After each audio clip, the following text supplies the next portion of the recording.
ನಮಸ್ಕಾರ ವೀಕ್ಷಕರೇ, ಗಡಿಯಲ್ಲಿ ಮತ್ತೆ ಪಾಕಿಸ್ತಾನ ಭಾರತವನ್ನ ಯುದ್ಧಕ್ಕೆ ಆಹ್ವಾನಿಸಿದೆ. ಭಯೋತ್ಪಾದನೆ ಮತ್ತು ವ್ಯಾಪಾರ ಜೊತೆಗೆ ಇರಲು ಸಾಧ್ಯವಿಲ್ಲ, ರಕ್ತ ಮತ್ತು ನೀರು ಕೂಡ ಒಟ್ಟಿಗೆ ಹರಿಯಲು ಸಾಧ್ಯವಿಲ್ಲ ಅಂತ ಪ್ರಧಾನಿ ನರೇಂದ್ರ ಮೋದಿ ಅವರು ಪಾಕಿಸ್ತಾನಕ್ಕೆ ಖಡಕ್ ಎಚ್ಚರಿಕೆ ನೀಡಿದ 2 ಗಂಟೆಯಲ್ಲೇ ಭಾರತದ ಮೇಲೆ ಪಾಕಿಸ್ತಾನದ ಕಡೆಯಿಂದ ಮತ್ತೆ ಡ್ರೋನ್ ದಾಳಿಯಾಗಿದೆ.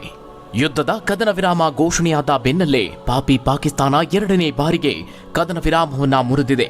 ಸದ್ಯ ಈ ಒಂದು ದಾಳಿಯೂ ಸಹ ಭೀಕರವಾಗಿದ್ದು, ಇದರೊಂದಿಗೆ ಕಪೂರ್ತಲಾದಲ್ಲಿ 4 ಡ್ರೋನ್ಗಳು ಕಾಣಿಸಿಕೊಂಡಿವೆ. ಇನ್ನು ಹೋಶಿಯಾರ್ಪುರದಲ್ಲಿ ಸ್ಫೋಟದ ಶಬ್ದ ಕೇಳಿ ಬಂದಿದೆ. ಭಾರತವು ಪಾಕಿಸ್ತಾನದ ಡ್ರೋನ್ ಅನ್ನ ಹೊಡೆದುರುಳಿಸುತ್ತಿದ್ದ ಹಾಗೆ ಆ ಸ್ಫೋಟದ ಶಬ್ದ ಕೇಳಿ ಬಂದಿದೆ. ಅದೇ ಸಮಯದಲ್ಲಿ ಉಧಂಪುರ್ ಮತ್ತು ಅಖ್ನೂರ್ ವಲಯದಲ್ಲಿ ಗುಂಡಿನ ಚಕಮಕಿಯ ಸದ್ದು ಕೇಳಿ ಬಂದಿದೆ. ಸ್ಥಳೀಯ ಜನರು ಮತ್ತೆ ಯುದ್ಧದ ಭೀತಿಯಿಂದ ಭಯಭೀತಗೊಂಡಿದ್ದಾರೆ. ಇನ್ನೊಂದೆಡೆ ಸಾಂಬಾ ಮತ್ತು ಕಥುವಾ ಗಡಿಯಲ್ಲಿ ಹೆಚ್ಚಿನ ಸಂಖ್ಯೆಯ ಡ್ರೋನ್ಗಳು ಸಹ ಕಂಡು ಬಂದಿದೆ. ಅದಾದ ನಂತರದಲ್ಲಿ ಗಡಿಯಲ್ಲಿ ವಿದ್ಯುತ್ ವ್ಯತ್ಯಯವಾಗಿದೆ. ಪಾಕಿಸ್ತಾನದ ಎಲ್ಲಾ ಡ್ರೋನ್ಗಳನ್ನ ಭಾರತ ನಾಶಪಡಿಸಿದೆ. ಇನ್ನು ವೀಕ್ಷಕರೇ, ನರೇಂದ್ರ ಮೋದಿ ಅವರು ಟ್ರಂಪ್ ವಿರುದ್ಧವಾಗಿ ಕೆಂಡ ಕಾರಿದ್ದಾರೆ. ಒಂದು ಕಡೆ ದೇಶವನ್ನುದ್ದೇಶಿಸಿ ಮಾಡಿದಂತಹ ತಮ್ಮ ಭಾಷಣದಲ್ಲೂ ಎಲ್ಲೂ ಕೂಡ ಟ್ರಂಪ್ ಹೆಸರನ್ನ ಉಲ್ಲೇಖಿಸಿಲ್ಲ. ಪಾಕಿಸ್ತಾನದ ದಾಳಿಗೆ ಭಾರತ ಏನ್ ಬೇಕಾದ್ರೂ ಹೇಗ್ ಬೇಕಾದ್ರೂ ಪ್ರತಿಕ್ರಿಯಿಸುತ್ತೇವೆ, ಇದನ್ನ ಟ್ರಂಪ್ ಸರ್ಕಾರ ಅರ್ಥ ಮಾಡಿಕೊಳ್ಳಬೇಕು ಅಂತ ಅಮೆರಿಕದ ಉಪಾಧ್ಯಕ್ಷ JD ವಾನ್ಸ್ ಅವರಿಗೆ ಪ್ರಧಾನಿ ನರೇಂದ್ರ ಮೋದಿ ಅವರು ಖಡಕ್ ಆಗಿ ಪ್ರತಿಕ್ರಿಯೆ ನೀಡಿದ್ದಾರೆ. ಭಾರತ ಹಾಗೂ ಪಾಕ್ ನಡುವಿನ ಉದ್ವಿಗ್ನತೆ ಹೆಚ್ಚಾದ ಬಗ್ಗೆ ಗುಪ್ತಚರ ಮಾಹಿತಿ ಪಡೆದಿದ್ದ ವಾನ್ಸ್ ಮೇ 9ರಂದು ಮೋದಿ ಅವರನ್ನ ಸಂಪರ್ಕಿಸಿ ಸಂಯಮದಿಂದ ವರ್ತಿಸುವಂತೆ ಮನವಿ ಮಾಡಿಕೊಂಡಿದ್ರು. ಈ ಬಗ್ಗೆ ಅಮೆರಿಕದ ಪತ್ರಿಕೆಗಳಲ್ಲೂ ವರದಿಯಾಗಿತ್ತು. ಈ ವೇಳೆ ಮೋದಿ ಅವರು ಪಾಕಿಸ್ತಾನದ ವಿರುದ್ಧವಾಗಿ ಖಾರವಾಗಿ ಪ್ರತಿಕ್ರಿಯಿಸಿದ್ರು. ಪಾಕಿಸ್ತಾನದಲ್ಲಿರುವ ಭಯೋತ್ಪಾದಕರ ಮೇಲೆ ಭಾರತ ದಾಳಿ ಮಾಡಲಿದೆ ಅಂತ ಆಪರೇಷನ್ ಸಿಂಧೂರ ಕಾರ್ಯಾಚರಣೆಗೂ ಮುನ್ನವೇ ಅಮೆರಿಕಾಗೆ ಭಾರತ ವಿದೇಶಾಂಗ ಸಚಿವ ಎಸ್ ಜೈಶಂಕರ್ ಅವರು ಸ್ಪಷ್ಟಪಡಿಸಿದ್ರು. ಇಷ್ಟೆಲ್ಲ ಆದರೂ ಕೂಡ ಟ್ರಂಪ್ ಭಾರತ ಪಾಕಿಸ್ತಾನ ಪರಮಾಣು ಯುದ್ಧವನ್ನ ನಾವೇ ನಿಲ್ಲಿಸಿದ್ದು ಅಂತ ತಮಗೆ ತಾವೇ ಕ್ರೆಡಿಟ್ ತೆಗೆದುಕೊಳ್ತಿದ್ದಾರೆ. ಟ್ರಂಪ್ ಅವರ ಈ ರೀತಿಯ ವರ್ತನೆಗಳು ಹೊಸದೇನಲ್ಲ. ಅವರ ಹುಚ್ಚಾಟಗಳು ಏನು ಅನ್ನೋದು ಇಡೀ ಜಗತ್ತಿಗೆ ಗೊತ್ತಿದೆ. ಅಷ್ಟಕ್ಕೂ ಇಲ್ಲಿ ಮೂಗು ತೋರಿಸಿಕೊಂಡು ಬಂದಿದ್ದೇ ಅಮೆರಿಕ. ಆದರೆ ಮೋದಿಯವರು ಮಾತ್ರ ಯಾವುದಕ್ಕೂ ಕ್ಯಾರೆ ಅಂದಿಲ್ಲ. ಈಗ ಮೋದಿಯವರು ಸಹ ತಮ್ಮದೇ ಆದ ರೀತಿಯಲ್ಲಿ ತಿರುಗೇಟನ್ನು ಕೊಟ್ಟಿದ್ದಾರೆ.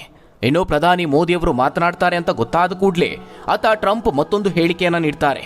ಅಣ್ವಸ್ತ್ರ ಯುದ್ಧವನ್ನ ನಿಲ್ಲಿಸಿದ್ದು ನಾನೇ, ಕದನ ವಿರಾಮ ಮಾಡದಿದ್ರೆ ವ್ಯಾಪಾರ ನಿಲ್ಲಿಸ್ತೇನೆ ಅಂತ ಭಾರತ ಹಾಗೂ ಪಾಕಿಸ್ತಾನಕ್ಕೆ ಹೇಳಿದ್ದೆ. ಹೀಗಾಗಿ ಎರಡೂ ರಾಷ್ಟ್ರಗಳು ಕದನ ವಿರಾಮಕ್ಕೆ ಒಪ್ಪಿಕೊಳ್ತು ಅಂತ ಟ್ರಂಪ್ ಹೇಳಿಕೊಂಡಿದ್ದಾರೆ. ಆದರೆ ಪ್ರಧಾನಿ ಮೋದಿ ಟ್ರಂಪ್ ಬಗ್ಗೆ ಒಂದೇ ಒಂದು ಮಾತು ಆಡಲಿಲ್ಲ. ಸ್ನೇಹ ಅಂತ ಬಂದಾಗ ಮೋದಿ ಟ್ರಂಪ್ ಎಷ್ಟು ಕ್ಲೋಸ್ ಅನ್ನೋದು ಗೊತ್ತಿದೆ. ಆದರೆ ಯುದ್ಧದ ವಿಚಾರದಲ್ಲಿ ಮೋದಿ ಯಾವ ರೀತಿ ಪ್ರತಿಕ್ರಿಯಿಸಬೇಕೋ ಅದೇ ರೀತಿ ಪ್ರತಿಕ್ರಿಯೆ ನೀಡಿದ್ದಾರೆ. ದೇಶವನ್ನುದ್ದೇಶಿಸಿ ಮಾತನಾಡಿದಂತಹ ಸಂದರ್ಭದಲ್ಲಿ ನರೇಂದ್ರ ಮೋದಿ ಅವರು ಉಗ್ರವಾದದ ವಿರುದ್ಧ ನಮ್ಮ ಹೋರಾಟ ನಿರಂತರ, ಉಗ್ರರು ಮತ್ತು ಉಗ್ರರನ್ನ ಪೋಷಿಸುವವರ ವಿರುದ್ಧ ನಮ್ಮ ಹೋರಾಟ ನಿರಂತರ ಅಂತ ಹೇಳಿದ್ದಾರೆ. ಅಷ್ಟು ಮಾತ್ರವಲ್ಲ, ಇದು ಶಾಶ್ವತ ಕದನ ವಿರಾಮ ಅಲ್ಲ, ಬದಲಾಗಿ ಇದು ತಾತ್ಕಾಲಿಕ ಕದನ ವಿರಾಮ. ಯಾವಾಗ ಬೇಕಾದರೂ ಪಾಕಿಸ್ತಾನದ ವಿರುದ್ಧ ನಾವು ದಾಳಿ ನಡೆಸಬಹುದು ಎಂದಿದ್ದಾರೆ. ಆ ಮೂಲಕ ಶಾಶ್ವತ ಕದನ ವಿರಾಮ ಘೋಷಣೆಯಾಗಿದೆ ಎಂದಿದ್ದ ಅಮೆರಿಕ ಅಧ್ಯಕ್ಷ ಡೊನಾಲ್ಡ್ ಟ್ರಂಪ್ ಅವರಿಗೆ ಸೈಲೆಂಟ್ ಆಗಿ ಟಾಂಗ್ ಕೊಟ್ಟಿದ್ದಾರೆ. ಭಾರತ ಮತ್ತು ಪಾಕಿಸ್ತಾನಕ್ಕೆ ವ್ಯಾಪಾರ ಹೆಚ್ಚಿಸುವ ಭರವಸೆ ನೀಡಿದ ಬಳಿಕ ಆ ಎರಡೂ ದೇಶಗಳು ಕದನ ವಿರಾಮಕ್ಕೆ ಒಪ್ಪಿದ್ವು ಎಂಬರ್ಥದಲ್ಲಿ ಅಮೆರಿಕ ಅಧ್ಯಕ್ಷ ಡೊನಾಲ್ಡ್ ಟ್ರಂಪ್ ಹೇಳಿಕೆಯನ್ನ ನೀಡಿದ್ರು. ಆದರೆ ಇದೀಗ ಟ್ರಂಪ್ ಸುಳ್ಳು ಹೇಳಿಕೆಯನ್ನ ನೀಡಿದ್ದಾರೆ, ಕಟ್ಟುಕತೆಯನ್ನ ಕಟ್ಟಿದ್ದಾರೆ ಅನ್ನೋದು ಜಗತ್ತಿನ ಮುಂದೆಯೇ ಬಟಾ ಬಯಲಾಗಿದೆ. ಕೇಂದ್ರ ಸರ್ಕಾರದ ಮೂಲದಿಂದ ಮಾಹಿತಿ ಬಂದಿದ್ದು, ಟ್ರಂಪ್ ಅವರೊಂದಿಗಾಗಲಿ ಅಮೆರಿಕದ ಯಾರೊಂದಿಗಾಗಲಿ ಆಪರೇಷನ್ ಸಿಂಧೂರ್ ಬಳಿಕ ವ್ಯಾಪಾರ ವಿಚಾರವನ್ನ ಸರ್ಕಾರ ಚರ್ಚಿಸಿಯೇ ಇಲ್ಲ ಅಂತ ಸರ್ಕಾರದ ಮೂಲಗಳು ಹೇಳಿವೆ. ಹೀಗಾಗಿ ಟ್ರಂಪ್ ವಿಚಾರದಲ್ಲಿ ದೇಶದ ಜನಕ್ಕೆ ತಪ್ಪು ಸಂದೇಶ ಹೋಗ್ತಾ ಇದೆ. ಯಾವ ರೀತಿ ಬಿಂಬಿಸಲಾಗ್ತಿದೆ ಅಂದ್ರೆ, ಟ್ರಂಪ್ ಅವರ ಮಧ್ಯಸ್ಥಿಕೆಯಲ್ಲಿ ಭಾರತ ಪಾಕಿಸ್ತಾನ ನಡುವೆ ಕದನ ವಿರಾಮ ಆಗಿದೆ ಅಂತ ಬಿಂಬಿಸಲಾಗ್ತಾ ಇದೆ. ಅದಕ್ಕೆ ತಕ್ಕಂತೆ ಟ್ರಂಪ್ ಕೂಡ ಕ್ರೆಡಿಟ್ ತೆಗೆದುಕೊಳ್ಳುವ ಹಪಾಹಪಿಯಲ್ಲಿದ್ದಾರೆ. ಆದರೆ ನಿಜಕ್ಕೂ ಆಗಿರೋದೇ ಬೇರೆ. ಸ್ವತಃ ಪಾಕಿಸ್ತಾನ ದಾಳಿಯ ನಂತರದಲ್ಲಿ ಭಾರತಕ್ಕೆ ಕರೆ ಮಾಡಿ ಯುದ್ಧ ಬೇಡ ಅಂತ ಬೇಡಿಕೆಯನ್ನ ಇಡುತ್ತೆ. ಈ ಬೆನ್ನಲ್ಲೇ ಸೇನಾ ಮುಖ್ಯಸ್ಥರು ತೆಗೆದುಕೊಂಡಿರುವಂತಹ ನಿರ್ಧಾರ ಇದು. ಇನ್ನು ಪಾಕಿಸ್ತಾನ ಸೇನೆಯ ವಿರುದ್ಧ ಕದನ ವಿರಾಮ ಆದರೂ ಕೂಡ ಯಾವುದೇ ಕಾರಣಕ್ಕೂ ಆಪರೇಷನ್ ಸಿಂಧೂರ್ ಮಾತ್ರ ನಿಲ್ಲೋದಿಲ್ಲ, ಉಗ್ರರ ಬೇಟೆ ಮುಂದುವರಿಯುತ್ತೆ ಅಂತಲೇ ಪ್ರಧಾನಿಯವರು ಹೇಳಿರುವಂತದ್ದು. ಈಗಾಗಲೇ ಆಪರೇಷನ್ ಸಿಂಧೂರದಲ್ಲಿ ಹಲವು ಉಗ್ರರ ತಲೆಗಳು ಛಿದ್ರವಾಗಿದೆ. ಆ ಒಂದು ಕಾರ್ಯಾಚರಣೆಯಲ್ಲಿ ನಾವು ಯಶಸ್ವಿಯಾಗಿದ್ದೇವೆ. ಆದರೆ ವೀಕ್ಷಕರೇ, ಕದನ ವಿರಾಮದ ವಿಚಾರಕ್ಕೆ ಬಂದ್ರೆ ಅದಕ್ಕೂ ಒಂದು ಅರ್ಥ ಇದೆ. ಈಗ ಘೋಷಣೆಯಾಗಿರೋದು ಕೇವಲ ತಾತ್ಕಾಲಿಕ ಕದನ ವಿರಾಮವಷ್ಟೇ. ಅದಕ್ಕೂ ಕೂಡ ನಾನಾ ಕಾರಣಗಳಿವೆ. ಆದರೆ ನಮ್ಮಲ್ಲಿ ಎಂತಹ ಮನಸ್ಥಿತಿ ಅಂದ್ರೆ, ಭಾರತವೇ ಯುದ್ಧದಿಂದ ಹಿಂದೆ ಸರಿತು ಅನ್ನುವಂತೆ ಮಾತನಾಡಿಕೊಳ್ತಿದ್ದಾರೆ. ಆ ಮೂಲಕ ದೇಶದ ವಿರುದ್ಧವಾಗಿ ದೇಶದ್ರೋಹಿ ಹೇಳಿಕೆಯನ್ನ ಕೊಡ್ತಿದ್ದಾರೆ ಅಂತ ಹೇಳಬಹುದು. ಯುದ್ಧದ ವಿಚಾರದಲ್ಲೂ ರಾಜಕೀಯ ಎಗ್ಗಿಲ್ಲದೆ ನಡೆದಿದೆ. ಟ್ರಂಪ್ಗೆ ಮೋದಿ ತಲೆಬಾಗಿ ಯುದ್ಧವನ್ನ ನಿಲ್ಲಿಸಿದ್ರು ಅಂತ ಅವಿವೇಕದ ಹೇಳಿಕೆಯನ್ನ ಕೊಡ್ತಿದ್ದಾರೆ. ವೀಕ್ಷಕರೇ, ಯುದ್ಧ ಅಂದ ತಕ್ಷಣ ಹೇಗೆ ಬೇಕೋ ಹಾಗೆ ನಿರ್ಧಾರವನ್ನ ತೆಗೆದುಕೊಳ್ಳೋದಕ್ಕೆ ಸಾಧ್ಯವಿಲ್ಲ. ಯುದ್ಧದ ಮುಂದಿನ ಪರಿಣಾಮಗಳನ್ನು ಸಹ ಎದುರಿಸೋಕೆ ತಯಾರಾಗಿರಬೇಕಾಗುತ್ತೆ. ಇದೇ ರೀತಿಯ ಸೂಕ್ಷ್ಮ ನಿರ್ಧಾರವನ್ನ ಭಾರತ ಈಗ ತೆಗೆದುಕೊಂಡಿದೆ. ಅದೆಷ್ಟೇ ಸೇನಾ ಬಲ ಬಂದರೂ ಭಾರತ ಯುದ್ಧದಲ್ಲಿ ಗೆಲ್ಲುತ್ತೆ. ಆದರೆ ನಮ್ಮಲ್ಲೂ ಒಂದಷ್ಟು ಸಾವು ನೋವುಗಳು ಉಂಟಾಗುತ್ತೆ ಅನ್ನೋದನ್ನ ಮರೆಯುವಂತಿಲ್ಲ. ಒಂದು ವೇಳೆ ಆ ರೀತಿಯಾದ್ರೆ ಆಗ ನಮ್ಮಲ್ಲೇ ಇರುವಂತಹ ಕೆಲವೊಂದಷ್ಟು ದೇಶದ್ರೋಹಿಗಳು ಏನ್ ಹೇಳಬಹುದು? ಮೋದಿ ಅವರ ಯುದ್ಧದ ನಿರ್ಧಾರದಿಂದ ಭಾರತದಲ್ಲೂ ಸಾವು ನೋವಾಗಿದೆ, ಯುದ್ಧ ಬೇಕಿತ್ತ, ನಾವು ಹೇಳಿರಲಿಲ್ವಾ ಯುದ್ಧ ಬೇಡ ಅಂತ, ನಿಮ್ಮ ನಿರ್ಧಾರದಿಂದಾಗಿ ಅಮಾಯಕರ ಪ್ರಾಣ ಹೋಯ್ತು ಅಂತ ಈ ರೀತಿಯಾಗೂ ಮಾತನಾಡಿಕೊಳ್ಳುವಂತಹ ದೇಶದ್ರೋಹಿಗಳು ನಮ್ಮಲ್ಲಿದ್ದಾರೆ. ಹೀಗಾಗಿ ಇದನ್ನ ರಾಜಕೀಯಗೊಳಿಸದೆ ಕೇಂದ್ರ ಹಾಗೆ ಸೇನಾ ನಿರ್ಧಾರಕ್ಕೆ ನಾವು ಬದ್ಧರಾಗಿರೋದು ಬಹಳ ಮುಖ್ಯವಾಗುತ್ತೆ. ಟ್ರಂಪ್ ವಿಚಾರ ಒಂದು ಕಡೆಯಾದ್ರೆ ಮತ್ತೊಂದು ಕಡೆ ಪಾಕಿಸ್ತಾನದ ಮೊಂಡಾಟ ಮಾತ್ರ ಇನ್ನೂ ನಿಂತಿಲ್ಲ. ಪಾಕಿಸ್ತಾನಕ್ಕೆ ಇಷ್ಟೊಂದು ಧೈರ್ಯ ಬಂದಿರೋದಕ್ಕೆ ಕಾರಣವೇ ಚೀನಾ ಹಾಗೆ ಟರ್ಕಿ.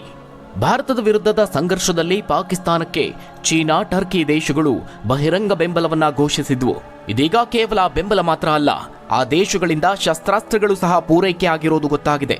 ವಾಯು ಕಾರ್ಯಾಚರಣೆಗಳ ಮಹಾನಿರ್ದೇಶಕರಾದ ಏರ್ ಮಾರ್ಷಲ್ ಎಕೆ ಭಾರತಿಯವರು ಇದರ ಬಗ್ಗೆ ಸಂಪೂರ್ಣ ಮಾಹಿತಿಯನ್ನ ಬಿಚ್ಚಿಟ್ರು. ಚೀನಾ ಮೂಲದ PL-15 ಕ್ಷಿಪಣಿ ಮತ್ತು ಟರ್ಕಿ ಮೂಲದ ಇಹಾ ಮತ್ತು ಸೋಂಗಾರ್ ಡ್ರೋನ್ಗಳನ್ನು ಬಳಸಿ ಪಾಕಿಸ್ತಾನವು ನಮ್ಮ ಮೇಲೆ ದಾಳಿ ಮಾಡಿದೆ ಅಂತ ಸಾಕ್ಷಿಗಳನ್ನ ಜಗತ್ತಿನ ಮುಂದೆ ತೆರೆದಿಟ್ಟಿದ್ದಾರೆ.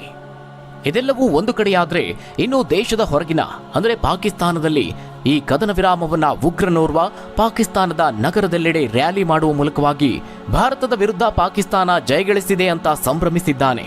ಆ ಉಗ್ರ ಬೇರಾರುವಲ್ಲ, ಪಾಕಿಸ್ತಾನ ಮಾಜಿ ಕ್ರಿಕೆಟಿಗ ಶಾಹಿದ್ ಆಫ್ರಿದಿ. ವೀಕ್ಷಕರೇ, ಪಹಲ್ಗಾಮ್ನಲ್ಲಿ ಉಗ್ರರು ಯಾವ ರೀತಿಯಾಗಿ ದಾಳಿ ಮಾಡಿದ್ರು ಅನ್ನೋದು ನಿಮ್ಮೆಲ್ಲರಿಗೂ ಗೊತ್ತು. ಆ ಉಗ್ರರಿಗೆ ಬೆಂಬಲ ಸೂಚಿಸಿ ಪಾಕಿಸ್ತಾನ ಸೇನೆ ಭಾರತದ ವಿರುದ್ಧ ಸಮರ ಸಾರ್ತು. ಈಗ ಪಾಕಿಸ್ತಾನವೇ ಭಾರತದ ಮುಂದೆ ಮಂಡಿಯೂರಿದೆ. ಆದರೆ ಈ ಉಗ್ರ ಮಾತ್ರ ರ್ಯಾಲಿ ಮಾಡುವ ಮೂಲಕವಾಗಿ ಸಂಭ್ರಮಿಸಿದ್ದಾನೆ. ಆ ಮೂಲಕ ಪಹಲ್ಗಾಮ್ ದಾಳಿ ನಡೆಸಿದ ಉಗ್ರರಿಗೆ ಸಂಪೂರ್ಣ ಬೆಂಬಲವನ್ನ ಸೂಚಿಸಿದ್ದಾನೆ. ಕೆಳಗೆ ಬಿದ್ರೂ ಮೀಸೆ ಮಣ್ಣಾಗ್ಲಿಲ್ಲ ಅನ್ನುವ ಮಾತನ್ನ ಇಂಥವರನ್ನೇ ನೋಡಿ ಹೇಳಿರೋದು. ಪಾಕಿಸ್ತಾನದ ಮಾಜಿ ಕ್ರಿಕೆಟಿಗ ಶಾಹಿದ್ ಆಫ್ರಿದಿ ಕರಾಚಿಯಲ್ಲಿ ಈ ವಿಜಯೋತ್ಸವ ರ್ಯಾಲಿಯಲ್ಲಿ ಪಾಲ್ಗೊಂಡಿದ್ದಾನೆ. ಸಶಸ್ತ್ರ ಪಡೆಗಳೊಂದಿಗೆ ಒಗ್ಗಟ್ಟನ್ನ ಪ್ರದರ್ಶಿಸಲು ರ್ಯಾಲಿಯನ್ನ ನಡೆಸಿದ್ದಾನೆ. ಈ ರ್ಯಾಲಿ ವೇಳೆ ಶಾಹಿದ್ ಆಫ್ರಿದಿ ಭಾರತದ ಮೇಲೆ ದಾಳಿ ಮಾಡಿದ ಪಾಕಿಸ್ತಾನಿ ಪಡೆಗಳನ್ನ ಶ್ಲಾಘಿಸಿದ್ದಾನೆ. ಅಷ್ಟು ಮಾತ್ರ ಅಲ್ಲ, ಪಾಕಿಸ್ತಾನದ ಜನರು ತಮ್ಮ ಸೈನ್ಯದೊಂದಿಗೆ ಹೆಗಲಿಗೆ ಹೆಗಲು ಕೊಟ್ಟು ನಿಂತಿದ್ದಾರೆ. ಭಾರತದ ವಿರುದ್ಧ ಪಾಕಿಸ್ತಾನಕ್ಕೆ ಗೆಲುವು ನೀಡಿದ ಸರ್ವಶಕ್ತನಾದ ಅಲ್ಲಾಹನಿಗೆ ಕೃತಜ್ಞತೆ ಸಲ್ಲಿಸುತ್ತೇನೆ ಅಂತಲೂ ಹೇಳಿದ್ದಾನೆ. ಕೇವಲ ಇದು ಮಾತ್ರ ಅಲ್ಲ, ಭಾರತ ನಡೆಸಿದ ಆಪರೇಷನ್ ಸಿಂಧೂರವನ್ನ ಬೇರೆ ರೀತಿಯಲ್ಲೇ ಬಿಂಬಿಸಿ ಹೇಳಿಕೊಂಡಿದ್ದಾನೆ. ಪಾಕಿಸ್ತಾನವು ಬಹಳ ಹಿಂದಿನಿಂದಲೂ ಭಯೋತ್ಪಾದನೆಯ ಬಲಿಪಶುವಾಗಿದೆ ಮತ್ತು ಉಗ್ರವಾದದ ವಿರುದ್ಧದ ಹೋರಾಟದಲ್ಲಿ ನೂರಾರು ಜೀವಗಳನ್ನ ಕಳೆದುಕೊಂಡಿದೆ.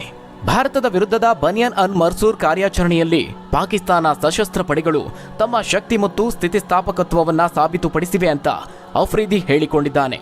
ಅಂದ್ರೆ ನಿಜಕ್ಕೂ ಏನ್ ನಡೆದಿತ್ತೋ ಅದಕ್ಕೆ ತದ್ವಿರುದ್ಧವಾಗಿ ಬಿಂಬಿಸುವಂತಹ ಪ್ರಯತ್ನಗಳಾಗ್ತಾ ಇದೆ.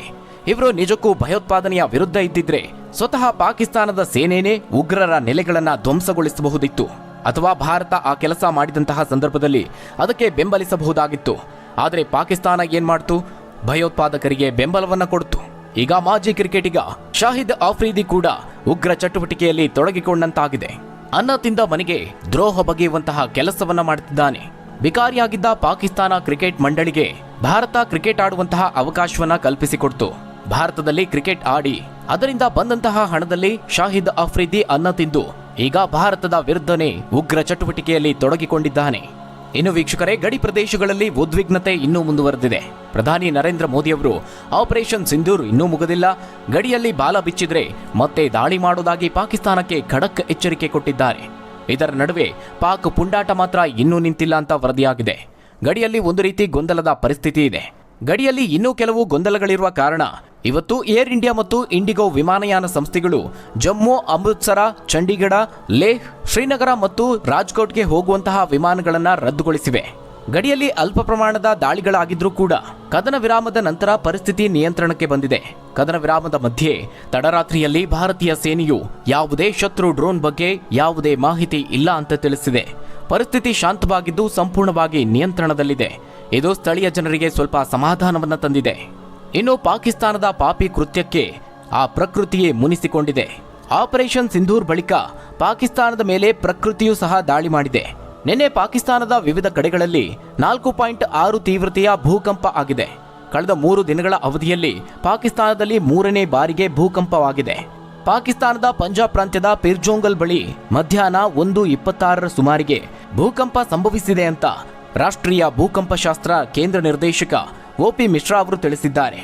ಮೇ 10ರಂದು ಬೆಳಗ್ಗೆ 4.7ರಷ್ಟು ತೀವ್ರತೆಯ ಭೂಕಂಪ ಆಗಿತ್ತು. ಇದೀಗ ಮತ್ತೊಮ್ಮೆ ಭೂಕಂಪ ಆಗಿದ್ದು ಯಾವುದೇ ಜೀವಹಾನಿ ಆಗಿಲ್ಲ. ಆದರೆ ಹಲವು ಕಟ್ಟಡಗಳು ಮೂಲ ಸೌಕರ್ಯಗಳಿಗೆ ಹಾನಿಯಾಗಿದೆ ಅಂತ ತಿಳಿದು ಬಂದಿದೆ.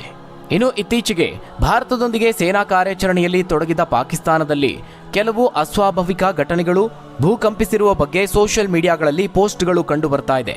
ಪರಮಾಣು ಪರೀಕ್ಷೆ ನಡೆಸುವ ಮಹತ್ವದ ಸ್ಥಾವರಗಳ ಮೇಲೆ ಭಾರತ ದಾಳಿ ನಡೆಸಿದೆ. ತದನಂತರ ಪಾಕಿಸ್ತಾನ ಪರಮಾಣು ಪರೀಕ್ಷೆ ನಡೆಸ್ತಾ ಇರೋದ್ರಿಂದ ಆಗಾಗ್ಗೆ ಭೂಕಂಪ ಆಗ್ತಿದೆ ಅಂತ ಕೆಲವರು ಬರೆದುಕೊಂಡಿದ್ರು. ಆದರೆ ಇದರ ಬಗ್ಗೆ ಸ್ಪಷ್ಟಪಡಿಸಿರುವಂತಹ ಇಲಾಖೆ ಪಾಕಿಸ್ತಾನದಲ್ಲಿ ಸಂಭವಿಸಿರುವುದು ಭೂಕಂಪವೇ ಆಗಿದೆ ಅಂತ ತಿಳಿಸಿದ್ದಾರೆ. ಹಾಗಾದ್ರೆ ವೀಕ್ಷಕರೇ, ಈ ತಾತ್ಕಾಲಿಕ ಕದನ ವಿರಾಮದ ಬಗ್ಗೆ ನೀವೇನಂತೀರಾ? ಟ್ರಂಪ್ ಸುಳ್ಳು ಹೇಳಿರೋ ಬಗ್ಗೆ ನಿಮ್ಮ ಅನಿಸಿಕೆ ಏನು? ತಪ್ಪದೆ ಅದನ್ನ ಕಮೆಂಟ್ ಮೂಲಕವಾಗಿ ತಿಳಿಸಿ. ಧನ್ಯವಾದಗಳು ವೀಕ್ಷಕರೇ.